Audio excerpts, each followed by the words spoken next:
ಕರ್ನಾಟಕ ಎಕ್ಸ್‌ಪ್ರೆಸ್‌ಗೆ ಸ್ವಾಗತ. ನಾನು ರಂಜಿತಾ ರೇವಣ್ಣ.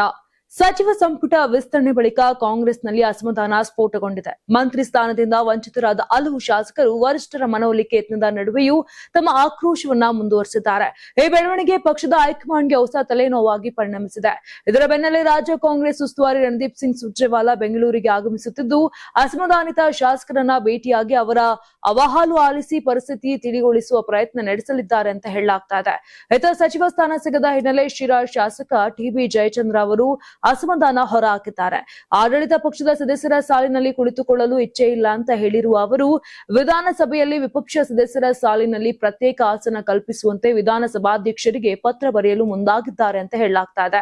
ಅಲ್ಲಿಂದಲೇ ಸರ್ಕಾರದ ಕಾರ್ಯವೈಖರಿಯನ್ನ ಗಮನಿಸಿ ಅಗತ್ಯ ಸಲಹೆ ಮತ್ತು ಮಾರ್ಗದರ್ಶನ ನೀಡುವುದಾಗಿ ತಿಳಿಸಿದ್ದಾರೆ. ಇನ್ನೊಂದೆಡೆ ನೂತನ ವಿಧಾನಸಭಾಧ್ಯಕ್ಷರ ಆಯ್ಕೆ ನಡೆಯುವವರೆಗೂ ಕೂಡ ಅಗ್ನಾಮಿ ಸ್ಪೀಕರ್ ಆಗಿ ರಾಜ್ಯಪಾಲರು ಟಿಬಿ ಜಯಚಂದ್ರ ಅವರನ್ನ ನೇಮಿಸಿ ಅಧಿಸೂಚನೆ ಹೊರಡಿಸಿದ್ದರೂ ಆ ಜವಾಬ್ದಾರಿಯನ್ನ ಕೂಡ ಅವರು ನಿರಾಕರಣೆ ಮಾಡಿದ್ದಾರೆ ಎನ್ನುವ ಮಾಹಿತಿ ರಾಜಕೀಯ ವಲಯದಲ್ಲಿ ಚರ್ಚೆಗೆ ಕಾರಣವಾಗಿದೆ. ಇದೇ ವೇಳೆ ಗುಬ್ಬಿ ಶಾಸಕ ಎಸ್ಆರ್ ಶ್ರೀನಿವಾಸ್ ಅವರು ಕೇಂದ್ರ ಸಚಿವ ಎಚ್.ಡಿ. ಕುಮಾರಸ್ವಾಮಿ ಅವರ ಪರವಾಗಿ ಮಾತನಾಡಿದ್ದಾರೆ. ನನಗೆ ಸಚಿವ ಸ್ಥಾನ ಸಿಗೋದಿಲ್ಲ ಅಂತ ಮನೆಯಲ್ಲೇ ಇದ್ದೆ. ಆಗ ಕುಮಾರಸ್ವಾಮಿ ಅವರೇ ಕರೆ ಮಾಡಿ ಸಚಿವರನ್ನಾಗಿ ಮಾಡಿದ್ರು. ಆ ಉಪಕಾರವನ್ನ ನಾನು ಎಂದಿಗೂ ಮರೆಯೋದಿಲ್ಲ. ನಮ್ಮಿಬ್ಬರ ನಡುವೆ ಒಂದು ವಿಚಾರದಲ್ಲಿ ಮಾತ್ರ ಭಿನ್ನಾಭಿಪ್ರಾಯ ಇತ್ತು, ಉಳಿದಂತೆ ಯಾವುದೇ ವೈಮನಸ್ಸು ಇರಲಿಲ್ಲ ಅಂತ ಹೇಳಿದ್ದಾರೆ. ಕರ್ನಾಟಕ ಸಚಿವ ಸಂಪುಟ ವಿಸ್ತರಣೆಯ ಬೆನ್ನಲ್ಲೇ ಕಾಂಗ್ರೆಸ್ನಲ್ಲಿ ಅಸಮಾಧಾನ ಮತ್ತಷ್ಟು ಭುಗಿಲೆದ್ದಿದೆ. ಹಿರಿಯ ಕಾಂಗ್ರೆಸ್ ನಾಯಕ ಹಾಗೂ ಗದಗ ಶಾಸಕ ಎಚ್.ಕೆ. ಪಾಟೀಲ್ ಅವರಿಗೆ ಸಚಿವ ಸ್ಥಾನ ಕೈತಪ್ಪಿರುವುದನ್ನ ಖಂಡಿಸಿ ಗದಗ ಬೆಟಗೇರಿ ನಗರಸಭೆಯ 22 ಕಾಂಗ್ರೆಸ್ ಸದಸ್ಯರು ಸಾಮೂಹಿಕ ರಾಜೀನಾಮೆ ನೀಡಿದ್ದಾರೆ. ಗದಗ ಜಿಲ್ಲಾಧಿಕಾರಿ ಕಚೇರಿ ಎದುರು ಪ್ರತಿಭಟನೆ ನಡೆಸಿದ ಸದಸ್ಯರು ಜಿಲ್ಲಾಧಿಕಾರಿ ಸಿಎನ್ ಶ್ರೀಧರ್ ಅವರಿಗೆ ತಮ್ಮ ರಾಜೀನಾಮೆ ಪತ್ರವನ್ನ ಸಲ್ಲಿಸಿದ್ರು. ರಾಜೀನಾಮೆ ನೀಡಿದವರಲ್ಲಿ 17 ಮಂದಿ ಕಾಂಗ್ರೆಸ್ನಿಂದ ಆಯ್ಕೆಯಾದ ಸದಸ್ಯರಾಗಿದ್ದು, ಉಳಿದ 5 ನಾಮನಿರ್ದೇಶಿತ ಸದಸ್ಯರಾಗಿದ್ದಾರೆ. ಎಚ್.ಕೆ. ಪಾಟೀಲ್ ಅವರು 4 ಬಾರಿ ವಿಧಾನ ಪರಿಷತ್ ಸದಸ್ಯರಾಗಿ, 3 ಬಾರಿ ಶಾಸಕರಾಗಿ ಹಾಗೂ ಸಚಿವರಾಗಿ ರಾಜ್ಯದ ಅಭಿವೃದ್ಧಿಗೆ ಮಹತ್ವದ ಕೊಡುಗೆಯನ್ನ ಕೊಟ್ಟಿದ್ದಾರೆ. ಇಂತಹ ಹಿರಿಯ ನಾಯಕನಿಗೆ ಸಚಿವ ಸ್ಥಾನ ನೀಡದೇ ಇರುವುದು ಉತ್ತರ ಕರ್ನಾಟಕಕ್ಕೆ ಮಾಡಿದ ಅನ್ಯಾಯ ಅಂತ ಪ್ರತಿಭಟನಾಕಾರರು ಆಕ್ರೋಶ ವ್ಯಕ್ತಪಡಿಸಿದರು. ಇದೇ ವೇಳೆ ಉತ್ತರ ಕರ್ನಾಟಕಕ್ಕೆ ಪ್ರತ್ಯೇಕ ರಾಜ್ಯದ ಸ್ಥಾನಮಾನ ನೀಡುವಂತೆ ಆಗ್ರಹಿಸಿ ಪ್ರತಿಭಟನಾಕಾರರು ಸರ್ಕಾರದ ವಿರುದ್ಧ ಘೋಷಣೆಗಳನ್ನ ಕೂಗಿದ್ರು. ಮತ್ತೊಂದೆಡೆ ಎಚ್.ಕೆ. ಪಾಟೀಲ್ ಅವರ ಬೆಂಬಲಿಗ ರಾಚಪ್ಪ ಗಢಾತ್ ವಿಭಿನ್ನ ರೀತಿಯಲ್ಲಿ ಪ್ರತಿಭಟನೆ ನಡೆಸಿದ್ರು. ಎಚ್.ಕೆ. ಪಾಟೀಲ್ ಅವರಿಗೆ ಸಚಿವ ಸ್ಥಾನ ಸಿಗೋವರೆಗೂ ಕೂಡ ತಾವು ಶರ್ಟ್ ಧರಿಸೋದಿಲ್ಲ ಅಂತ ಪ್ರತಿಜ್ಞೆ ಕೂಡ ಮಾಡಿದ್ದಾರೆ. ಕರ್ನಾಟಕ ಕಾಂಗ್ರೆಸ್ನಲ್ಲಿನ ರಾಜಕೀಯ ಬೆಳವಣಿಗೆಗಳ ಕುರಿತು ಸಚಿವ ಸತೀಶ್ ಜಾರಕಿಹೊಳಿ ಪ್ರತಿಕ್ರಿಯೆ ನೀಡಿದ್ದಾರೆ. ಮಾಜಿ ಮುಖ್ಯಮಂತ್ರಿ ಸಿದ್ದರಾಮಯ್ಯ ಅವರ ಅಸಮಾಧಾನ, ಸಚಿವ ಸಂಪುಟ ವಿಸ್ತರಣೆ ಹಾಗೂ ಹೆಚ್ಚುವರಿ ಡಿಸಿಎಂ ಹುದ್ದೆ ಸೇರಿದಂತೆ ಹಲವು ವಿಚಾರಗಳ ಬಗ್ಗೆ ಮಾತನಾಡಿದ್ದಾರೆ. ಸಿದ್ದರಾಮಯ್ಯ ಅವರು ಕೂಲ್ ಆಗಿದ್ದು, ಅವರಿಗೆ ಯಾವುದೇ ಬೇರೆ ಬೇಡಿಕೆಗಳಿಲ್ಲ. ಹೈಕಮಾಂಡ್ ಹಾಗೂ ಮುಖ್ಯಮಂತ್ರಿಗಳೊಂದಿಗೆ ಚರ್ಚಿಸಿ ಎಲ್ಲ ಸಮಸ್ಯೆಗಳನ್ನ ಬಗೆಹರಿಸಿಕೊಳ್ಳಲಾಗುತ್ತದೆ ಅಂತ ಸತೀಶ್ ಜಾರಕಿಹೊಳಿ ಹೇಳಿದ್ರು. ಪ್ರಮಾಣ ವಚನ ಸಮಾರಂಭಕ್ಕೆ ಗೈರಾಗಿದ್ರು ಕೂಡ ಅವರ ಅಸಮಾಧಾನವನ್ನ ಸರಿಪಡಿಸುವ ಪ್ರಯತ್ನ ನಡೆಯುತ್ತಿದೆ ಅಂತ ಹೇಳಿದ್ರು. ಮೇಲ್ಮನೆಯ 2 ಸ್ಥಾನಗಳ ಆಯ್ಕೆ ಇನ್ನೂ ಬಾಕಿ ಇದ್ದು, ಹೈಕಮಾಂಡ್ ಹಾಗೂ ರಾಜ್ಯ ನಾಯಕರು ಚರ್ಚಿಸಿ ತೀರ್ಮಾನ ಕೈಗೊಳ್ಳಲಿದ್ದಾರೆ ಅಂತ ತಿಳಿಸಿದ್ರು. ಬಿ ನಾಗೇಂದ್ರ ಅವರಿಗೆ ಸಚಿವ ಸ್ಥಾನ ನೀಡಿರುವುದು ಪಕ್ಷದ ಹೈಕಮಾಂಡ್ ಮತ್ತು ವರಿಷ್ಠರ ತೀರ್ಮಾನ ಅಂತ ಸ್ಪಷ್ಟಪಡಿಸಿದ್ರು. ಹೆಚ್ಚುವರಿ ಡಿಸಿಎಂ ಹುದ್ದೆ ಕುರಿತು ಇನ್ನೂ ಯಾವುದೇ ಅಧಿಕೃತ ಚರ್ಚೆ ನಡೆದಿಲ್ಲ. ಖಾತೆ ಹಂಚಿಕೆ ಪೂರ್ಣಗೊಂಡ ಬಳಿಕ ಅಗತ್ಯವಿದ್ದರೆ ಈ ಬಗ್ಗೆ ನಿರ್ಧಾರ ಕೈಗೊಳ್ಳಬಹುದು ಅಂತ ಹೇಳಿದ್ರು. ವೈರಲ್ ಆಡಿಯೋ ಕುರಿತು ಪ್ರತಿಕ್ರಿಯೆ ಕೊಟ್ಟಂತ ಸತೀಶ್ ಜಾರಕಿಹೊಳಿ, ಅಂತಹ ಆರೋಪಗಳನ್ನ ಸಾಬೀತುಪಡಿಸುವುದು ಕಷ್ಟ, ಅದು ವೈಯಕ್ತಿಕ ಅಭಿಪ್ರಾಯವಾಗಿರಬಹುದು ಅಂತ ಹೇಳಿದ್ರು. ಕರ್ನಾಟಕ ಸಚಿವ ಸಂಪುಟ ವಿಸ್ತರಣೆಯ ಬೆನ್ನಲ್ಲೇ ರಾಜಕೀಯ ವಾಗ್ವಾದ ತೀವ್ರಗೊಂಡಿದೆ. ಹಿರಿಯ ಶಾಸಕ ತನ್ವೀರ್ ಸೇಠ್ ಅವರಿಗೆ ಸಚಿವ ಸ್ಥಾನ ಕೈತಪ್ಪಿದ ವಿಚಾರಕ್ಕೆ ಸಂಬಂಧಪಟ್ಟಂತೆ ವಿಧಾನ ಪರಿಷತ್ ಸದಸ್ಯ ಎಚ್ ವಿಶ್ವನಾಥ್ ಗಂಭೀರ ಆರೋಪವನ್ನ ಮಾಡಿದ್ದಾರೆ. ಮಾಧ್ಯಮಗಳೊಂದಿಗೆ ಮಾತನಾಡಿದಂತ ಅವರು, ತನ್ವೀರ್ ಸೇಠ್ ಅವರಿಗೆ ಸಚಿವ ಸ್ಥಾನ ಕೈತಪ್ಪುವಲ್ಲಿ ಮಾಜಿ ಮುಖ್ಯಮಂತ್ರಿ ಸಿದ್ದರಾಮಯ್ಯ ಅವರ ಕೈವಾಡವಿದೆ ಅಂತ ಆರೋಪಿಸಿದ್ರು. ಕಾಂಗ್ರೆಸ್ ಪಕ್ಷದ ತತ್ವ ಸಿದ್ಧಾಂತಗಳಿಗೆ ಅನುಗುಣವಾಗಿ ಸಂಪುಟ ರಚನೆಯಾಗಿದ್ದರೂ ಹಿರಿಯ ನಾಯಕ ತನ್ವೀರ್ ಸೇಠ್ ಅವರಿಗೆ ಸಚಿವ ಸ್ಥಾನ ನೀಡಬೇಕಿತ್ತು ಅಂತ ಅಭಿಪ್ರಾಯಪಟ್ಟರು.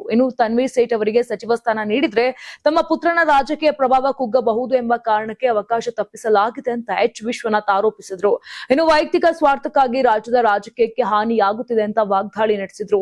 ಇದೇ ವೇಳೆ ನೂತನ ಸಚಿವರ ಪ್ರಮಾಣ ವಚನ ಸಮಾರಂಭಕ್ಕೆ ಮಾಜಿ ಮುಖ್ಯಮಂತ್ರಿ ಸಿದ್ದರಾಮಯ್ಯ ಅವರು ಹಾಜರಾಗಬೇಕಿತ್ತು. ಆದ್ರೆ ಅಹಂಕಾರದ ಕಾರಣದಿಂದಲೇ ಅವರು ಸಮಾರಂಭಕ್ಕೆ ಬಂದಿಲ್ಲ ಅಂತ ಎಚ್ ವಿಶ್ವನಾಥ್ ಟೀಕೆ ಕೂಡ ಮಾಡಿದ್ದಾರೆ. ಮುಖ್ಯಮಂತ್ರಿ ಡಿಕೆ ಶಿವಕುಮಾರ್ ಅವರ ಸಚಿವ ಸಂಪುಟ ವಿಸ್ತರಣೆ ಸಂದರ್ಭದಲ್ಲಿ ಸಚಿವ ಸ್ಥಾನ ಕೈತಪ್ಪಿದ್ದರಿಂದ ತೀವ್ರ ಅಸಮಾಧಾನಗೊಂಡು ತಮ್ಮ ಶಾಸಕ ಸ್ಥಾನಕ್ಕೆ ರಾಜೀನಾಮೆ ನೀಡಿದ್ದ ಇಂಡಿ ಕ್ಷೇತ್ರದ ಹಿರಿಯ ಶಾಸಕ ಯಶವಂತರಾಯಗೌಡ ಪಾಟೀಲ್ ಇದೀಗ ತಮ್ಮ ನಿರ್ಧಾರದಿಂದ ಹಿಂದೆ ಸರಿದು ರಾಜೀನಾಮೆಯನ್ನ ವಾಪಸ್ ಪಡೆದಿದ್ದಾರೆ. ಸಚಿವ ಸ್ಥಾನ ಸಿಗದಿದ್ದಕ್ಕೆ ತೀವ್ರ ಬೇಸರ ವ್ಯಕ್ತಪಡಿಸಿದ್ದ ಅವರು, ಪ್ರಾಮಾಣಿಕ ಹಾಗೂ ನಿಷ್ಠಾವಂತ ರಾಜಕಾರಣಿಗಳಿಗೆ ಕಾಲವಿಲ್ಲದಂತಾಗಿದೆ. ನನ್ನ ವಿರುದ್ಧ ದೊಡ್ಡ ಮಟ್ಟದ ಷಡ್ಯಂತ್ರ ನಡೆದಿತ್ತು. ಈ ವ್ಯವಸ್ಥೆಯ ರಾಜಕಾರಣವೇ ಬೇಸರ ತರಿಸಿದೆ ಅಂತ ಮನನೊಂದು ಶಾಸಕ ಸ್ಥಾನ ತೊರೆಯುವುದಾಗಿ ಘೋಷಣೆ ಘೋಷಣೆ ಮಾಡಿದ್ರು. ಇನ್ನು ಈ ಬೆಳವಣಿಗೆಯಿಂದ ಎಚ್ಚೆತ್ತ ಕಾಂಗ್ರೆಸ್ ನಾಯಕತ್ವ ತಕ್ಷಣವೇ ಕಾರ್ಯಪ್ರವೃತ್ತವಾಯಿತು. ರಾಜ್ಯ ಕಾಂಗ್ರೆಸ್ ಉಸ್ತುವಾರಿ ರಣದೀಪ್ ಸಿಂಗ್ ಸುರ್ಜೇವಾಲಾ, ಸಿಎಂ ಡಿಕೆ ಶಿವಕುಮಾರ್ ಹಾಗೂ ಶಾಸಕ ವಿನಯ್ ಕುಲಕರ್ಣಿ ಸೇರಿದಂತೆ ಹಲವು ನಾಯಕರು ಶಾಸಕರನ್ನ ಸಂಪರ್ಕಿಸಿ ಮನವೊಲಿಸಲು ಯತ್ನಿಸಿದ್ರು. ಅಂತಿಮವಾಗಿ ಕಾಂಗ್ರೆಸ್ ಹೈಕಮಾಂಡ್ನ ಹಿರಿಯ ನಾಯಕರು ನೇರವಾಗಿ ಮಾತನಾಡಿ ಭರವಸೆ ನೀಡಿದ ಬಳಿಕ ಯಶವಂತರಾಯಗೌಡರು ಶಾಂತಗೊಂಡು ತಮ್ಮ ರಾಜೀನಾಮೆಯನ್ನ ಹಿಂಪಡೆದಿದ್ದಾರೆ. ತಮ್ಮ ರಾಜೀನಾಮೆ ಅರ್ಜಿಯನ್ನು ಅಂಗೀಕರಿಸದಂತೆ ಸ್ಪೀಕರ್ ಅವರಿಗೆ ಅಧಿಕೃತವಾಗಿ ಪತ್ರ ರವಾನಿಸುವ ಮೂಲಕ ಪ್ರಕರಣಕ್ಕೆ ಅಂತ್ಯ ಹಾಡಿದ್ದಾರೆ. ಆ ಮೂಲಕ ಅಸಮಾಧಾನಗೊಂಡಿದ್ದ ಹಿರಿಯ ಶಾಸಕನನ್ನ ಸಮಾಧಾನಪಡಿಸುವಲ್ಲಿ ಕಾಂಗ್ರೆಸ್ ಹೈಕಮಾಂಡ್ ಯಶಸ್ವಿಯಾಗಿದೆ. ಸಚಿವ ಸಂಪುಟ ಪುನರಚನೆ ಬೆನ್ನಲ್ಲೇ ಕರ್ನಾಟಕ ಕಾಂಗ್ರೆಸ್ನಲ್ಲಿ ಅಸಮಾಧಾನ ಸ್ಫೋಟಗೊಂಡಿದೆ. ಸಚಿವ ಸ್ಥಾನ ಸಿಗದಿದ್ದಕ್ಕೆ ಶಾಸಕರು ಬೇಸರಗೊಂಡಿದ್ದು ಪಕ್ಷದ ನಡೆಗೆ ಆಕ್ರೋಶಗೊಂಡಿದ್ದಾರೆ. ಈ ಸಾಲಿನಲ್ಲಿ ಗುಬ್ಬಿ ಶಾಸಕ ಎಸ್ಆರ್ ಶ್ರೀನಿವಾಸ್ ಸಹ ಒಬ್ಬರಾಗಿದ್ದು, ಸಚಿವ ಸ್ಥಾನ ಸಿಗದಿದ್ದಕ್ಕೆ ಕೆಎಸ್ಆರ್ಟಿಸಿ ಸ್ಥಾನಕ್ಕೆ ರಾಜೀನಾಮೆ ನೀಡುವುದಾಗಿ ಘೋಷಣೆ ಮಾಡಿದ್ರು. ಇದರ ಬೆನ್ನಲ್ಲೇ ಎಚ್ಚೆತ್ತ ಸಿಎಂ ಡಿಕೆ ಶಿವಕುಮಾರ್ ಶ್ರೀನಿವಾಸ್ ಅವರಿಗೆ ಕರೆ ಮಾಡಿ ಮನವೊಲಿಸಿದ್ದು, ಇದೀಗ ಶ್ರೀನಿವಾಸ್ ರಾಜೀನಾಮೆ ನಿರ್ಧಾರದಿಂದ ಹಿಂದೆ ಸರಿದಿದ್ದಾರೆ. ಹೌದು, ಸಿಎಂ ಡಿಕೆ ಶಿವಕುಮಾರ್ ಕರೆ ಬಳಿಕ ಮಾತನಾಡಿದ ಶ್ರೀನಿವಾಸ್, ಕೆಎಸ್ಆರ್ಟಿಸಿ ಅಧ್ಯಕ್ಷ ಸ್ಥಾನಕ್ಕೆ ರಾಜೀನಾಮೆ ನೀಡಲು ಹೊರಟಿದ್ದೆ, ಆದರೆ ಎಲ್ಲ ನಿಗಮ ಮಂಡಳಿಗಳನ್ನ ವಾಪಸ್ ತೆಗೆದುಕೊಳ್ಳುತ್ತೇವೆ ಅಂತ ಹೇಳಿದ್ದಾರೆ. ಹೀಗಾಗಿ ರಾಜೀನಾಮೆ ಕೊಡುವ ಅವಶ್ಯಕತೆ ಇಲ್ಲ. ಇನ್ನು ನನಗೆ ಯಾವುದೇ ಅಸಮಾಧಾನ ಇಲ್ಲ ಅಂತ ಉಲ್ಟಾ ಹೊಡೆದಿದ್ದಾರೆ. ಚಿಕ್ಕಬಳ್ಳಾಪುರದಲ್ಲಿ ಶಾಸಕರ ಬೆಂಬಲಿಗರು ಉದ್ರೇಕಗೊಂಡು ತಾಲೂಕುಗಳನ್ನ ಬಂದ್ ಮಾಡಿ ಸರ್ಕಾರದ ಆಸ್ತಿ ಪಾಸ್ತಿಗೆ ನಷ್ಟ ಉಂಟು ಮಾಡಿರುವುದು ತಪ್ಪು ಅಂತ ನಗರಾಭಿವೃದ್ಧಿ ಸಚಿವ ಯತೀಂದ್ರ ಸಿದ್ದರಾಮಯ್ಯ ಹೇಳಿದ್ದಾರೆ. ಬೀದರ್ನಲ್ಲಿ ಮಾಧ್ಯಮಗಳಿಗೆ ಪ್ರತಿಕ್ರಿಯೆ ಕೊಟ್ಟಂತ ಅವರು, ಅಸಮಾಧಾನಗೊಂಡಿರುವ ಶಾಸಕರ ಮನವೊಲಿಸುವ ಕೆಲಸವನ್ನ ಮುಖ್ಯಮಂತ್ರಿ ಹಾಗೂ ಕಾಂಗ್ರೆಸ್ ಹೈಕಮಾಂಡ್ ಮಾಡಲಿದೆ. ಸಚಿವ ಸ್ಥಾನ ಸಿಗದವರಿಗೆ ನಿಗಮ ಮಂಡಳಿ ಸೇರಿದಂತೆ ಸೂಕ್ತ ಸ್ಥಾನಮಾನಗಳನ್ನ ನೀಡಿ ಸಮಾಧಾನ ಪಡಿಸುವ ಪ್ರಯತ್ನ ನಡೆಯಲಿದೆ ಅಂತ ಹೇಳಿದ್ರು. ಚಿಕ್ಕಬಳ್ಳಾಪುರದ ಹಲವು ತಾಲೂಕುಗಳಲ್ಲಿ ಬಂದ್ ನಡೆಸಲಾಗಿದೆ. ಬೇರೆಡೆ ಪ್ರತಿಭಟನೆಗಳು ನಡೆಯುತ್ತಿವೆ. ಆದ್ರಿಂದ ಕಾಂಗ್ರೆಸ್ ಪಕ್ಷ ಸಂಕಷ್ಟದಲ್ಲಿದೆ ಅಥವಾ ಎಲ್ಲ ಶಾಸಕರು ರಾಜೀನಾಮೆ ಕೊಡುತ್ತಾರೆ ಅಂತ ಅರ್ಥವಲ್ಲ. ತಮ್ಮ ಆಕ್ರೋಶವನ್ನ ವ್ಯಕ್ತಪಡಿಸಿದ್ರು. ಇನ್ನು ಕೊನೆಗೆ ಹೈಕಮಾಂಡ್ ತೆಗೆದುಕೊಳ್ಳುವ ತೀರ್ಮಾನಕ್ಕೆ ಎಲ್ಲರೂ ಒಪ್ಪಿಕೊಳ್ಳುತ್ತಾರೆ ಅಂತ ಹೇಳಿದ್ರು. ಸಚಿವ ಸಂಪುಟದಲ್ಲಿ ಕೇವಲ 34 ಸ್ಥಾನಗಳಿವೆ. ಹೀಗಾಗಿ ಎಲ್ಲರಿಗೂ ಸಚಿವ ಸ್ಥಾನ ನೀಡಲು ಸಾಧ್ಯವಿಲ್ಲ. ಆದರೆ ಬಹುತೇಕ ಎಲ್ಲ ಶಾಸಕರಿಗೂ ಸಚಿವರಾಗುವ ಅರ್ಹತೆ ಇದೆ ಅಂತ ಯತೀಂದ್ರ ಸಿದ್ದರಾಮಯ್ಯ ಹೇಳಿದ್ರು. ಈ ರೀತಿ ಬಂದ್ ಪ್ರತಿಭಟನೆ ಮಾಡಿ ಸರ್ಕಾರಿ ಆಸ್ತಿಗೆ ಹಾನಿ ಮಾಡುವುದು ಸರಿಯಲ್ಲ. ಎಲ್ಲರೂ ತಾಳ್ಮೆಯಿಂದ ಇದ್ರೆ ಒಂದಲ್ಲ ಒಂದು ದಿನ ಅವಕಾಶ ಸಿಕ್ಕೇ ಸಿಗುತ್ತದೆ.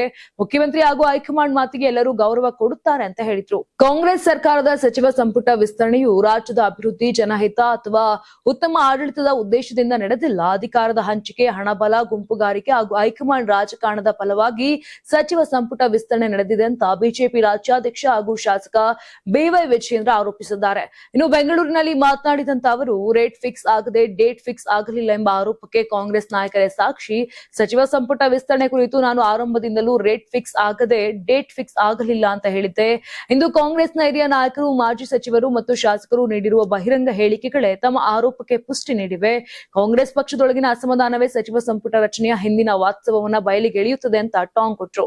ಇನ್ನು ಹಿರಿಯ ಶಾಸಕ ತನ್ವೀರ್ ಸೇಠ್ ಅವರು ಪಕ್ಷ ವಿರೋಧಿ ಚಟುವಟಿಕೆ ನಡೆಸಿದವರಿಗೂ ಕೂಡ ಸಚಿವ ಸ್ಥಾನ ನೀಡಲಾಗಿದೆ ಅಂತ ಆರೋಪಿಸುತ್ತಾರೆ.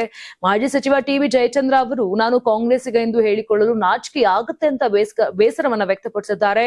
ಇನ್ನು ಶಾಸಕ ಎಸ್ಆರ್ ಶ್ರೀನಿವಾಸ್ ಅವರು ಹಣ ನೀಡಲು ಸಾಧ್ಯವಾಗದ ಕಾರಣ ಸಚಿವ ಸ್ಥಾನ ಸಿಗಲಿಲ್ಲ ಅಂತ ಮಾರ್ಮಿಕವಾಗಿ ಹೇಳಿದ್ದು, ಮಾಜಿ ಸಚಿವ ಎಂಸಿ ಸುಧಾಕರ್ ಹಾಗೂ ಎಸ್ಎನ್ ನಾರಾಯಣಸ್ವಾಮಿ ಸೇರಿದಂತೆ ಹಲವು ನಾಯಕರು ವ್ಯಕ್ತಪಡಿಸಿರುವ ಅಸಮಾಧಾನ ಕಾಂಗ್ರೆಸ್ನ ಆಂತರಿಕ ಸ್ಥಿತಿಯನ್ನ ಬಯಲಿಗೆಳೆದಿದೆ ಅಂತ ಬಿವೈ ವಿಜಯೇಂದ್ರ ಹೇಳಿದ್ದಾರೆ. ರಾಜ್ಯದ ಜಲ ಸಮಸ್ಯೆಗಳು ಹಾಗೂ ಕನ್ನಡದ ವಿಚಾರಗಳನ್ನು ಮುಂದಿಟ್ಟುಕೊಂಡು ಆಗಸ್ಟ್ 13ರಂದು ಕರ್ನಾಟಕ ಬಂದ್ಗೆ ಕರೆ ನೀಡಲಾಗಿದೆ. ಹಿರಿಯ ಕನ್ನಡ ಚಳವಳಿ ಹೋರಾಟಗಾರ ವಾಟಾಳ್ ನಾಗರಾಜ್ ಈ ಘೋಷಣೆ ಮಾಡಿದ್ದು, ಹಲವು ಕನ್ನಡ ಪರ ಸಂಘಟನೆಗಳು ಬಂದ್ಗೆ ಬೆಂಬಲ ಸೂಚಿಸಿವೆ ಅಂತ ತಿಳಿಸಿದ್ದಾರೆ. ಇನ್ನು ಬೆಳಗಾವಿಯಲ್ಲಿ ಸುದ್ದಿಗೋಷ್ಠಿ ನಡೆಸಿ ಮಾತನಾಡಿದ ವಾಟಾಳ್ ನಾಗರಾಜ್, ಬೆಳಗಾವಿ ಮಹಾನಗರ ಪಾಲಿಕೆಯಲ್ಲಿ ಕರ್ನಾಟಕ ಪರ ಗೊತ್ತುವಳಿ ಅಂಗೀಕರಿಸಿರುವುದನ್ನ ಖಂಡಿಸಿದ್ರು. ಇನ್ನು ಕನ್ನಡ ಪರ ನಿರ್ಣಯವನ್ನ ಅಂಗೀಕರಿಸಿದ್ರೆ ಮಹಾನಗರ ಪಾಲಿಕೆಯನ್ನ ಸೂಪರ್ ಸೀಡ್ ಮಾಡುವಂತೆ ನಗರಾಭಿವೃದ್ಧಿ ಸಚಿವ ಡಾಕ್ಟರ್ ಯತೀಂದ್ರ ಸಿದ್ದರಾಮಯ್ಯ ಅವರನ್ನ ಒತ್ತಾಯಿಸಲಾಗುವುದು ಅಂತ ಎಚ್ಚರಿಕೆಯನ್ನ ಕೊಟ್ಟರು. ಇದೇ ವೇಳೆ ಕಾವೇರಿ ನದಿ ನೀರನ್ನ ತಮಿಳುನಾಡಿಗೆ ಹರಿಸಿರುವುದನ್ನ ವಿರೋಧಿಸಿ ಹಾಗೂ ಮಹದಾಯಿ ಯೋಜನೆಯನ್ನ ತ್ವರಿತವಾಗಿ ಅನುಷ್ಠಾನಗೊಳಿಸುವಂತೆ ಆಗ್ರಹಿಸಿ ಆಗಸ್ಟ್ 13ರಂದು ರಾಜ್ಯಾದ್ಯಂತ ಕರ್ನಾಟಕ ಬಂದ್ ನಡೆಸಲಾಗುವುದು ಅಂತ ಹೇಳಿದ್ರು. ಕೇಂದ್ರ ಸಚಿವರಾದ ಪ್ರಹ್ಲಾದ್ ಜೋಶಿ, ಶೋಭಾ ಕರಂದ್ಲಾಜೆ, ವಿ ಸೋಮಣ್ಣ ಹಾಗೂ ಎಚ್.ಡಿ. ಕುಮಾರಸ್ವಾಮಿ ಅವರು ರಾಜ್ಯದ ಹಿತಾಸಕ್ತಿಯನ್ನ ಸಮರ್ಪಕವಾಗಿ ಕಾಪಾಡುವಲ್ಲಿ ವಿಫಲರಾಗಿದ್ದಾರೆ ಅಂತ ವಾಟಾಳ್ ನಾಗರಾಜ್ ಆರೋಪಿಸಿದ್ರು. ಇನ್ನು ಮಹದಾಯಿ, ಕಳಸಾ ಬಂಡೂರಿ, ಕಾವೇರಿ ಹಾಗೂ ಕೃಷ್ಣಾ ನದಿ ನೀರಿನ ಹಂಚಿಕೆ ವಿಚಾರಗಳಲ್ಲಿ ಕೇಂದ್ರ ಸರ್ಕಾರದ ಮುಂದೆ ರಾಜ್ಯದ ಪರವಾಗಿ ಪ್ರಬಲ ವಾದ ಮಂಡಿಸಲು ಅವರು ವಿಫಲರಾಗಿದ್ದಾರೆ ಅಂತ ಟೀಕೆ ಮಾಡಿದ್ರು. ಕಾವೇರಿ ಜಲಾನಯನ ಪ್ರದೇಶದಲ್ಲಿ ಸದ್ಯ ಮಳೆ ಚುರುಕುಗೊಂಡ ಬೆನ್ನಲ್ಲೇ ಸಕ್ಕರೆ ನಾಡು ಮಂಡ್ಯದ ರೈತರ ಮುಖದಲ್ಲಿ ಹೊಸ ಭರವಸೆ ಮೂಡಿದೆ. ಕೆಆರ್ಎಸ್ ಜಲಾಶಯದ ನೀರಿನ ಮಟ್ಟ ಈಗ 105 ಅಡಿಗೆ ಏರಿಕೆ ಆಗಿದ್ದು, ಮುಂಗಾರು ಬೆಳೆಗೆ ಕೂಡಲೇ ನಾಲೆಗಳಿಗೆ ನೀರು ಹರಿಸಬೇಕು ಅಂತ ಮಂಡ್ಯ ಜಿಲ್ಲೆಯ ರೈತರು ಸರ್ಕಾರವನ್ನ ತೀವ್ರವಾಗಿ ಆಗ್ರಹಿಸಿದ್ದಾರೆ. ಇನ್ನು ಕೆಆರ್ಎಸ್ ಜಲಾಶಯದ ನೀರಿನ ಮಟ್ಟ 81 ಅಡಿಗೆ ಕುಸಿದಿದ್ದಾಗ ರಾಜ್ಯ ಸರ್ಕಾರ ಮಂಡ್ಯ ಜಿಲ್ಲೆಯ ರೈತರಿಗೆ ಕಠಿಣ ಸೂಚನೆಯೊಂದನ್ನ ಕೊಟ್ಟಿದೆ. ಕೊಟ್ಟಿತ್ತು. ಯಾವುದೇ ಹೊಸ ಬೆಳೆ ಬಿತ್ತನೆ ಮಾಡಬೇಡಿ, ಕುಡಿಯುವ ನೀರಿಗೆ ಆದ್ಯತೆ ನೀಡಬೇಕಾಗಿದೆ ಅಂತ ರೈತರನ್ನ ಕೈಕಟ್ಟಿ ಹಾಕಿತ್ತು. ಆದ್ರೆ ಈಗ ಜಲಾನಯನ ಪ್ರದೇಶ ಹಾಗೂ ಕೊಡಗಿನಲ್ಲಿ ಉತ್ತಮ ಮಳೆಯಾಗುತ್ತಿದೆ. ಕೆಆರ್ಎಸ್ ಜಲಾಶಯಕ್ಕೆ ಭಾರಿ ಪ್ರಮಾಣದ ನೀರು ಹರಿದು ಬರುತ್ತಿದೆ. ಇದರ ಪರಿಣಾಮ ಡ್ಯಾಂ ನೀರಿನ ಮಟ್ಟ ಭರಪೂರ 105 ಅಡಿ ತಲುಪಿದೆ. ಡ್ಯಾಂನ ನೀರಿನ ಮಟ್ಟ 105 ಅಡಿಗೆ ಏರಿಕೆಯಾಗುತ್ತಿದ್ದಂತೆ ಮಂಡ್ಯ ಜಿಲ್ಲೆಯ ರೈತರು ಕೃಷಿ ಚಟುವಟಿಕೆ ಸಜ್ಜಾಗಿದ್ದಾರೆ. ಇನ್ನು ಮುಂಗಾರು ಹಂಗಾಮಿನ ಹೊಸ ಬೆಳೆಗೆ ಕೂಡಲೇ ನಾಲೆಗಳಿಗೆ ನೀರು ಹರಿಸುವುದಾಗಿ ಸರ್ಕಾರ ಅಧಿಕೃತವಾಗಿ ಘೋಷಣೆ ಮಾಡಬೇಕು ಅಂತ ರೈತರು ಪಟ್ಟು ಹಿಡಿದಿದ್ದಾರೆ. ಬಿತ್ತನೆಗೆ ಇದು ಸೂಕ್ತ ಸಮಯವಾಗಿದ್ದು, ಸರ್ಕಾರ ತಡೆ ಮಾಡಿದ್ರೆ ಕೈಗೆ ಬಂದ ಬೆಳೆ ಬಾಯಿಗೆ ಬಾರದಂತಾಗುತ್ತದೆ ಅಂತ ರೈತರು ಆತಂಕವನ್ನ ವ್ಯಕ್ತಪಡಿಸಿದ್ದಾರೆ. ನೋಡಿದ್ರಲ್ಲ, ಇದಿಷ್ಟು ಆಗಿತ್ತು ಇಂದಿನ ರಾಜ್ಯದ ಪ್ರಮುಖ ಸುದ್ದಿಗಳು. ನಾಳೆ ಮತ್ತೆ ಇದೇ ರೀತಿಯಾಗಿ ಕರ್ನಾಟಕ ಎಕ್ಸ್‌ಪ್ರೆಸ್ ನಲ್ಲಿ ಭೇಟಿ ಆಗ್ತೀನಿ. ಅಲ್ಲಿವರೆಗೂ ನೋಡ್ತಾ ಇರಿ ಕರ್ನಾಟಕ ಟಿವಿ, ಇದು ಕನ್ನಡಿಗರ ಧ್ವನಿ.